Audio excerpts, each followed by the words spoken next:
Welcome to the Fathering Strong podcast, where we connect, engage, and empower fathers to be the best dads they can be for their families and communities. And now, your hosts are Bruce Stapleton and Pastor Eli Williams. Well, hello, and welcome to the Fathering Strong podcast. Thanks for joining us today. I'm Bruce Stapleton, father, grandfather, and owner of the Momentum Group. I'm Eli Williams. I'm a husband and a father, a grandfather. I'm an author of the book, Father Love, the powerful resource every child needs. I'm a pastor and president of Urban Light Ministries, which is the nonprofit that powers Fathering Strong. So, Eli, last week we had a discussion on the importance of the rest and part of good self-care. And so in this episode of Fathering Strong, we're going to look at the blog post that went out this week and discuss inner healings, what it is, how to make a man a better person and a better father to his children. Yeah, as men and fathers, we need to take care of ourselves. And I don't know if you hear that much, but we'll be the ones to tell you that tonight. And I hope you'll take it to heart because we are so important to our children and our families. You know, you've probably been on an airline flight and you know what happens. The stewardess, they don't call them stewardess anymore. The flight attendant goes through the routine of telling you what to do in case the mask drops down. There's a loss of oxygen. So make sure you put on your mask first before you take care of your child or anyone else. Make sure you're okay first. And that's kind of the idea that in life, we men, we fathers need to make sure we're taking care of ourselves. Otherwise, we're not going to be much help to our children and our spouses. So that's the basic idea behind self-care. We must take care of our own health before we try to help someone else. And that includes inner healing. Inner healing. It's not just a matter of making sure we look good. It's a matter of making sure that we are actually healthy on the inside, which means working to resolve any emotional or psychological wounds that we may have because of past experiences. Really important. Yeah, as we talked last week, and I talked a little bit about the longevity program and what I put together in the wellness. And it's more than just you talk about staying healthy. It's more than just exercise and weightlifting and aerobics and cardio and all of those things. It's got to really get into the whole body, soul, and spirit, as you mentioned. And we talked a little bit last week about relaxation and how important that was in regards to the overall health. So this week we're going to drill down even more into achieving a healthy mind and spirit, especially when there's been hurtful experiences like abuse, neglect, and trauma, or loss in persons, in their past. So Eli, help us, bring us along here. How do we address those issues? I think it's important to realize what the consequences of not taking care of those issues are. If you have a past hurt, if there's some thing that has happened in your past and it has not been dealt with, if that hurt remains unhealed, in other words, that wound's not going to get better. It's guaranteed to get worse. Just as with a physical injury, if you cut yourself and you don't treat it, it's probably going to become infected. And because it is infected, it's going to send poison throughout your body. And unresolved trauma is the same way. I mean, if we have had some kind of hurt or trauma, it can have a significant impact on our lives. And one of those consequences is mental health issues. Unprocessed pain can lead to anxiety and depression and other mental health challenges.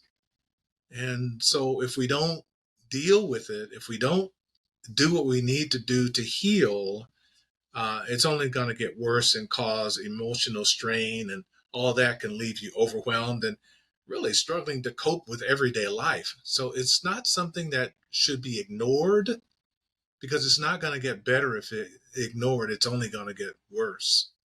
And it could be that you need some professional help with that, and we always encourage that. It can even affect your relationships. I like to use the illustration of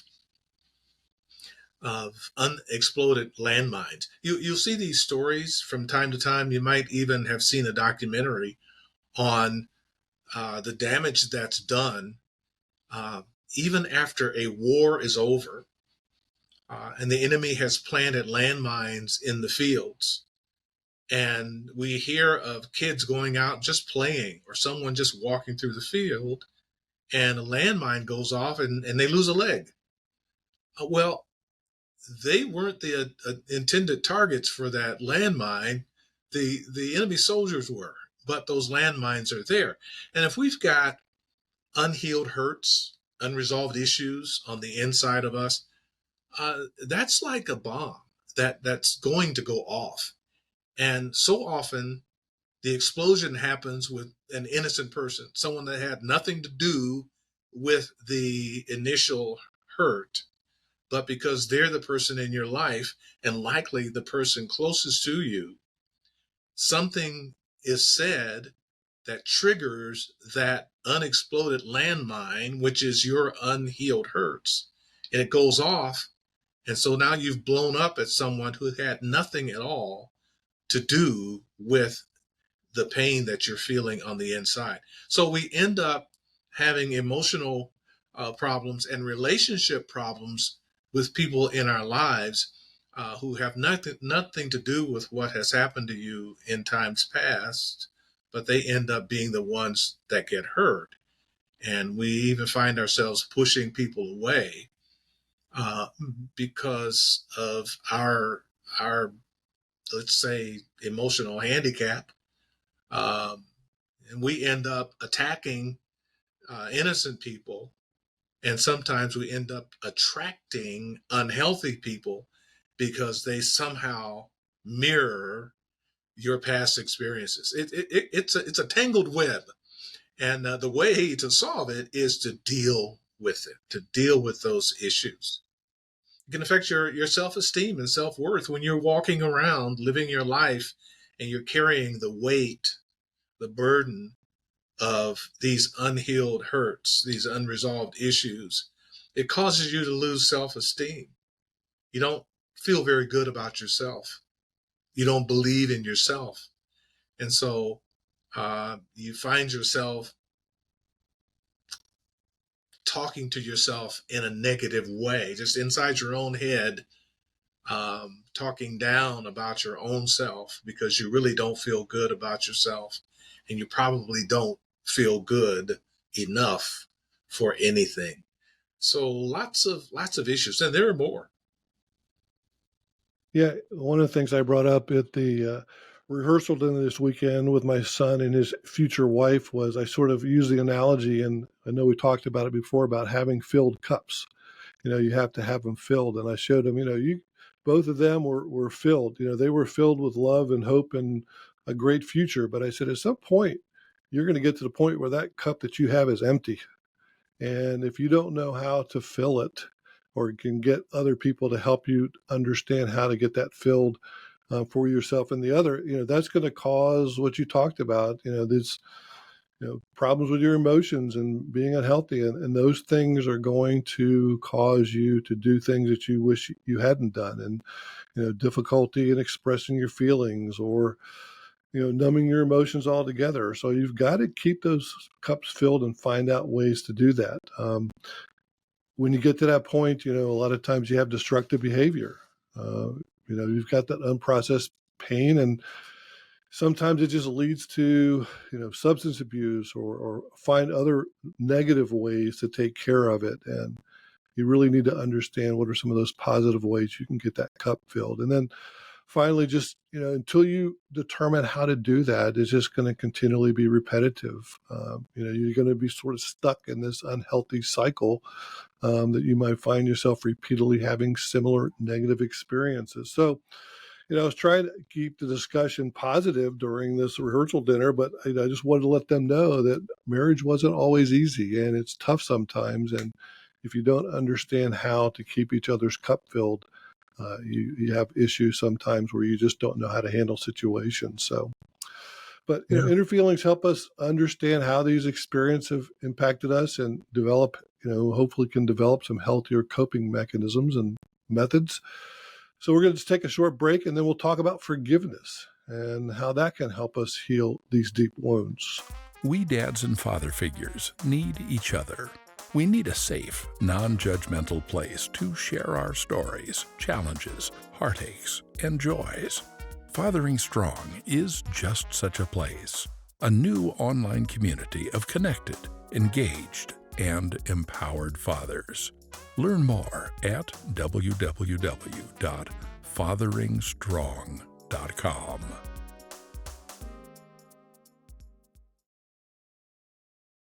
All right, well, welcome back to the Fathering Strong podcast. Today we're discussing inner healing and what we can do to look good on the outside. May be easy to do, but we've got to look at how we can look good or really feel better internally as well. To be whole, truly whole, we need to be healthy inside and out. That's right, Bruce. And forgiveness plays a big part in this. If we're hurting on the inside, it could be because we really have a wound there that we've been holding on to, and it has festered. And so you've got all this bottled up negativity on the inside. And the last thing you want to do is to explode on your child or your spouse or the mother of your children. Um, what we all really want to do is be healthy and to get rid of anything like that that's on the inside of us that's causing us to hurt from the inside out and then to cause pain for someone else. So one of the ways we can begin to heal is through forgiveness. I really enjoyed the book Total Forgiveness. It's by the author R.T. Kendall, and we've used quotes from this book a lot in our fatherhood classes because it's just so good. He really gets to the core of what forgiveness is all about and lays it out in a way that anyone can understand. There are some simple ways of explaining exactly what forgiveness is and what forgiveness is not. Kendall argues that forgiveness isn't just a virtue. It is a virtue, but it's not only a virtue. It's a choice. It's a crucial choice. It's a decision that really becomes a way of life.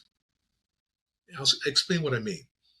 He talks about radical forgiveness. And in the book, he challenges readers to move beyond the basic understanding of forgiveness. I think most people will know what you mean when you say forgiveness. Well, you're going to overlook, or you're going to forget about. And a lot of those definitions are not really good enough. Here's what I mean by that. Forgiveness is not about forgetting. You've heard it, forgive and forget. Well, forgiveness is choosing to forgive while you still remember. I'll explain what I mean by that. When we remember a hurt, an offense, whatever it is, and it causes us pain, or it causes us anger, or some other negative emotion arises, that means we have not forgiven that person. But after we have forgiven that person and we remember what happened, we no longer have those negative emotions. That's when you know that the forgiveness is now complete. So it's a choice. It's a choice. It's not about pretending it didn't happen. It's not about forgetting the hurt. Rather, it's about letting it go and embracing a future that's filled with love and grace and mercy, and not with anger and all the other things that come with unforgiveness. It's about unconditional release. It's about making the choice to surrender the right to hold on to the hurt and releasing the offender completely, even when it feels impossible. I mean, there are some hurts that are so deep that, one can think, I could never forgive that. That's just unforgivable. Well, it is forgivable because forgiveness is a choice. It's making a choice to releasing that person. And the benefit, one of the greatest benefits of releasing that person is that you actually are releasing yourself. You may have heard it said that unforgiveness is like drinking poison and hoping the other person dies. And that's kind of the way it is, because we are the ones with the poison on the inside. The poison is that unforgiveness, and that's what's hurting us. That's what's damaging us. The person who did it may not even know the damage they've done to you and the pain that you're feeling. They may not even know it.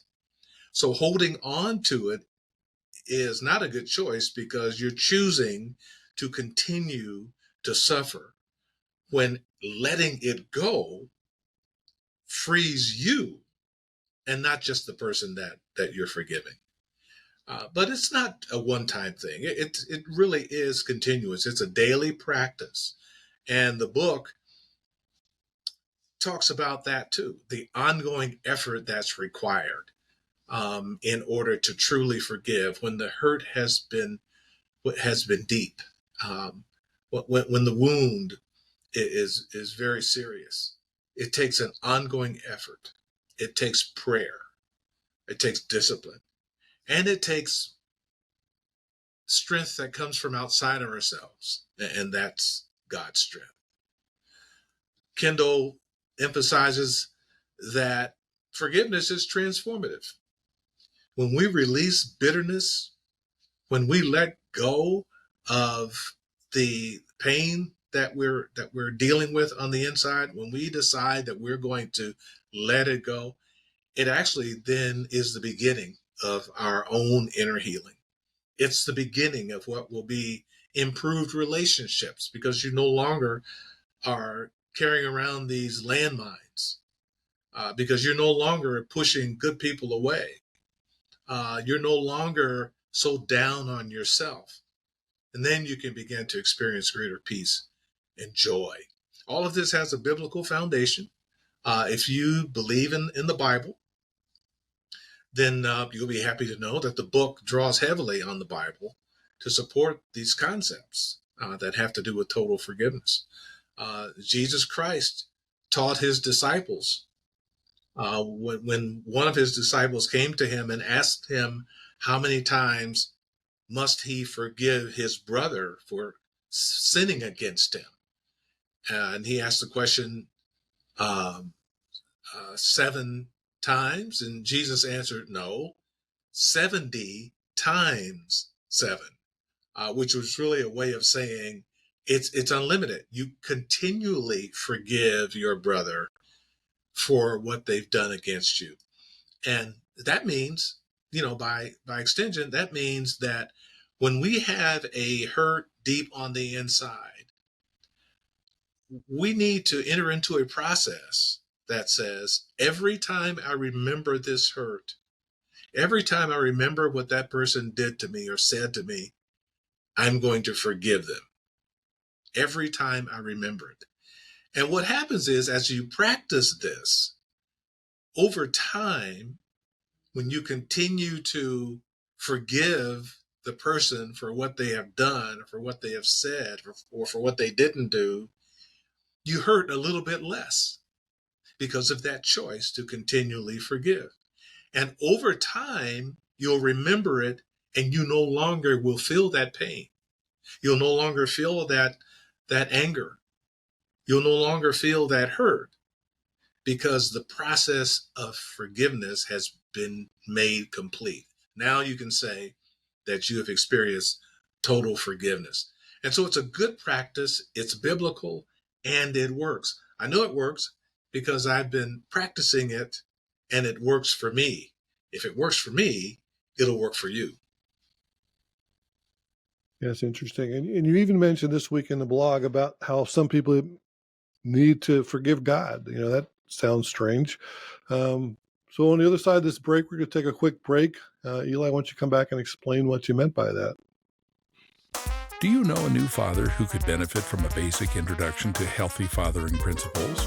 POPS 101, a free online course consisting of 4 one-hour sessions in English or Spanish, could be perfect for him.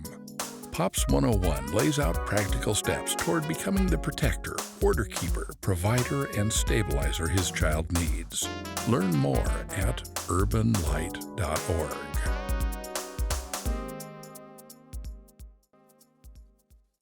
So welcome back to the Fathering Strong podcast. So Eli, I thought God was perfect, right? I mean, he never makes mistakes, and so he never needs to be forgiven. So what did you mean when you put in the blog that some people need to forgive him? Yeah, here's what I mean by that. Uh, we're humans, right? So we don't always get things right. And sometimes we've just got to have somebody to blame when things go wrong, or when terrible things happen to us. And sometimes we blame God. God, why did you let this happen to me? Or God, why did you do this to me? You've probably heard that. And yes, and some of it's because of the grief that we're feeling. And so it comes out in kind of a blaming God for what has happened. And really, that's bad theology, because, as you just said, God is perfect. He doesn't make any mistakes, and he loves us. He is love, and he doesn't do anything to hurt us. But he's an easy target to get blamed for things. Some of it is a misunderstanding of something that the Bible says, and it was Job. If you're a Bible reader, you've heard of Job. I'm pretty sure this is a man that lost everything that he had. It was repeated, and it was sudden, and he eventually, you know, um, he lost his health, he lost his children, he lost his properties, his flocks, and all the things that made him a wealthy and a very blessed man. And even with all of that, as he was grieving, the Bible says that Job fell down and he worshiped God. And what he said as he was worshiping God, as is recorded in Job chapter 1, verse 21, the Lord gave me what I had, and the Lord has taken it away. Some translations says the Lord giveth and the Lord taketh away. And they some misunderstand that, and think that Job is saying that it was God who did this to him, when in fact that is not what Job was saying. He was acknowledging that it was Jehovah, his God, who had given him everything that he had: his family, his property, his house, and whatever, all the wealth that he had attained, and the wonderful family that he had. And so he was crediting God with that, saying, Lord, you are the giver of every blessing that I've had. At the same time, he was lamenting what had happened and accepting the fact that God had allowed it to happen. He didn't know why, but he knows it had happened. So in faith, he was acknowledging that God is good. He is the giver, but he's also acknowledging that now he has lost it all. He doesn't know why, but for some reason, God, you have allowed this to happen to me, but you're perfect and you are just. And so I worship you. He was worshiping God. He was not angry with God, and he was not accusing God. He was not blaming God for what had happened. He was trusting God and engaging in heartfelt worship of the sovereign Lord. So, yes, he said, the Lord giveth and the Lord taketh away, but not blaming God for what had happened to him. And so we must be careful that we don't blame God for our misfortune. Now, those of you who studied this, you understand that it was really Satan, the devil, who had done this. And God had allowed it to happen. because Job was a righteous man and God was sure that Job was not going to curse God, which would prove Satan to be a liar. And that's what happened. Job did not curse God, and he proved that Satan is a liar, that Job was not simply serving God because of what God was doing for him, but Job was serving God out of a pure heart.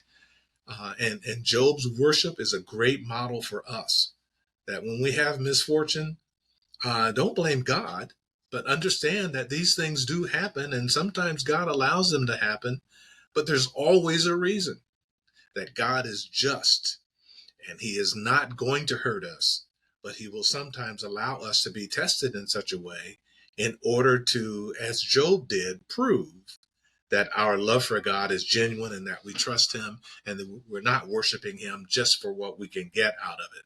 So, but yes, we humans sometimes blame God. And if we have blamed God for what has happened to us, then it's important to forgive God. Since you think God did all this, forgive him. Let it go. And you get the same benefit of letting go. You've made the choice of letting go of the hurt. You didn't know who else to blame, so you blame God. Now let it go. And every time you feel that hurt, every time that pain rises up as you remember what has happened, remember to forgive and to move on. And over time, your hurt will heal and you'll become whole again. I hope that makes some sense.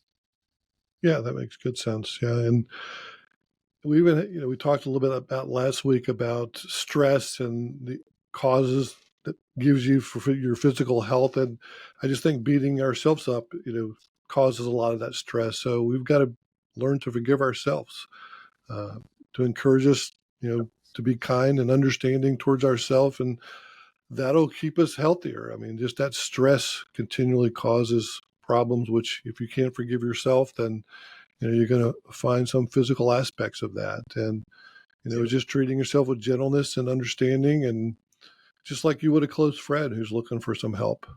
So it really means replacing that self-criticism with supportive self-talk. Yeah. Um, can't can't can't really emphasize that enough. We have conversations with ourselves, don't we? I mean, we're constantly we're telling ourselves things about ourselves, and if you're constantly beating yourself up, then that has an impact. That has an effect. If we turn that around and we begin to, to let our own mistakes go, to be willing to say, okay, I made a mistake. Okay, that was wrong. I should not have done that. Um, I'm not going to do that again. Um, I'm going to forgive myself and I'm going to do better because I can do better and I will do better. And turning that into positive talk that builds yourself up. It's going to make you a healthier person in your thinking, and therefore it will help you to be able to have more a better self-esteem, because you can't pass on good self-esteem to your children if you yourself um, don't really have a good esteem about yourself. We can only give what we have, and so the healthier you are, the healthier your thinking is, the healthier you are on the inside, then the more you're going to have to give to your children. So forgiving ourselves is so important to the whole inner healing process. So we want to encourage that because we know that it leads to your personal growth. And as you grow personally, then you're able to be a better father to your children. One of the ways you'll be better is because you'll develop an emotional resilience. You'll be able to bounce back from things. You'll be able to, because you're processing the things that happen to you and you're releasing those past hurts. You actually are going to become better able to handle the challenges that you face day to day, and we all face them. You're going to be able to bounce back from setbacks that you have more readily because of the fact that you are healthier on the inside. Your thinking is clearer and you're not carrying around all that emotional baggage. So it's going to help you by giving you a stronger emotional foundation to navigate life's difficulties. It'll improve your mental health. When we've got unhealed emotional wounds, that can contribute to anxiety. Anxiety leads to depression. Anxiety is simply being anxious or to be worrying a lot, to be overly concerned a lot. When we are carrying around those kinds of anxious thoughts, it leads to depression and other mental health issues.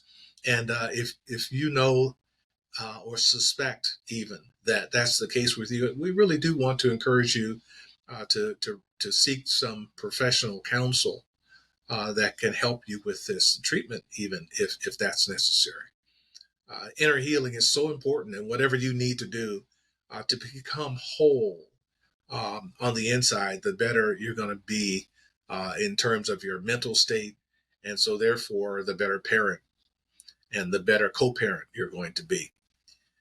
It results in greater self awareness. When you are healthy on the inside, then you're able to process with a deeper understanding things that happen to your life. You're going to be able uh, to practice introspection, self-reflection, thinking about things, thinking things through, getting into your deeper thoughts and your emotions. You're more aware of your own self, of your own thoughts, the way you feel about things. You'll be able to think more clearly when it comes to that and know yourself even better. And that's going to enable you to make better choices in your life. And you'll be able to build a life that aligns with your values.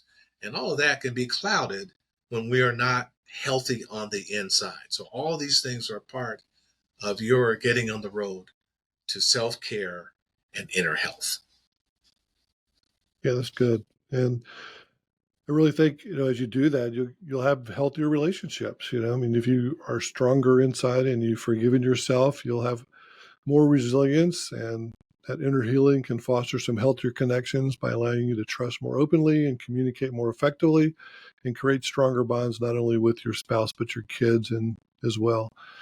And Yeah. as you mentioned, again, self-esteem, I mean, it'll increase your self-esteem and the things that you're trying to do, and you'll feel a higher worth of yourself. And going back to that analogy, when that glass is full, you'll feel stronger and better to cope with things, and which will help you drive your personal growth. That inner healing will sort of be your journey to self-discovery. And, as fathers, we need that to really be able to not only walk the walk, but show what we're doing in regards to our kids and help them understand what it is to be a strong father. And I think those things are important. And it all starts, as you said, with forgiveness. Yeah, and as we let go of those past burdens, as we unload all of the baggage that we've been carrying around for so long, it really brings about a sense of peace, a sense of inner peace, a sense of acceptance. It allows you to live a more full life. Basically, the Bible talks about the fact that Jesus came to give us life and life more abundantly.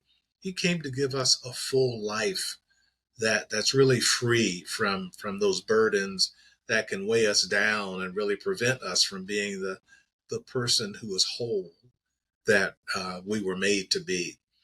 So it's really an investment in your well-being, and not only your own well-being, but also those in our life, those our children and our parenting partner.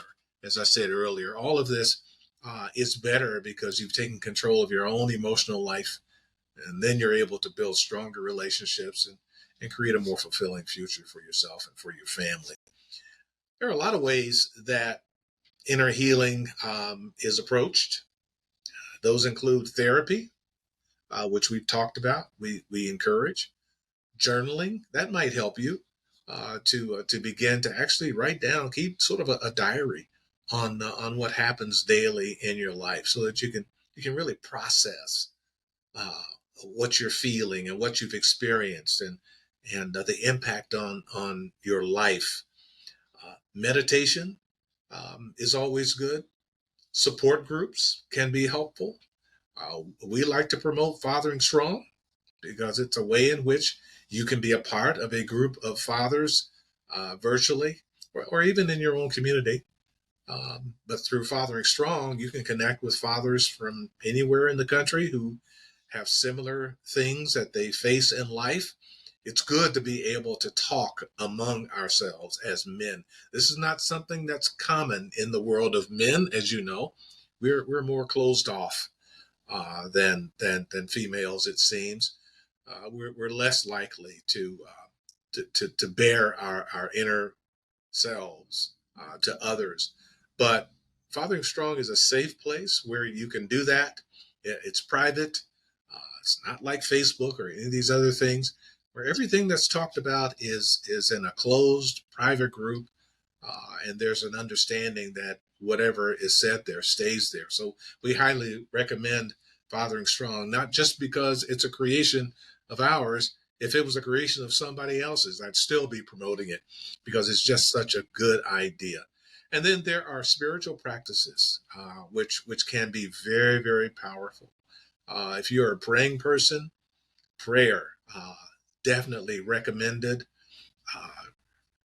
Practicing forgiveness, as we talked about earlier, all of those are approaches to inner healing that can be helpful to you. So we want to encourage you to do what works for you so that you can get on the road to being your best self. And that comes from self-care and results in inner healing. Yeah, this is a really important topic, and I think it's important to discuss further, maybe a little bit more next week as we get into some additional topics. But that's all the time we have for today. So if you're looking for more information, take a look and read this week's Fathering Strong blog post for more information on this topic. Yeah, thanks for joining us today on Fathering Strong. We wouldn't have a program if it wasn't for you. So thank you so much for joining us. And we hope that you will share what you learn, what you read, what you hear with others, and encourage them to join us. Subscribe to my weekly Fathering Strong blog post, which you can find at www.urbanlight.org. That's urbanlight.org. We hope you'll join us there. Yeah, next time we're going to have another episode in the self-care series called Healing Father Wounds. So that'll be on next week's edition of the Fathering Strong podcast. And I'll leave you with this final thought, and it is a prayer, and it's a prayer for your holistic health. It was the Apostle John who prayed this prayer for his friend Gaius. It's in 3 John 2. He prayed, "Dear friend, I pray that you may enjoy good health and that all may go well with you, even as your soul is getting along well." Well, may the Lord bless you as you give your child what no one else on earth can. That's a tongue twister. Give your child what no one else on earth can, your fully developed father love. And that's Fathering Strong. The Fathering Strong podcast is a production of Urban Light Ministries with technical assistance from the Momentum Group, and Harold Rayford provides the theme music. So thanks for listening, and we'll see you next week. Fathering Strong is powered by Urban Light Ministries, a not-for-profit organization serving the needs of families and children for nearly 30 years. Your support helps us continue turning the hearts of fathers to their children, while meeting some of the immediate critical needs of struggling families with small children. Contributions of all sizes are welcomed at www.urbanlight.org.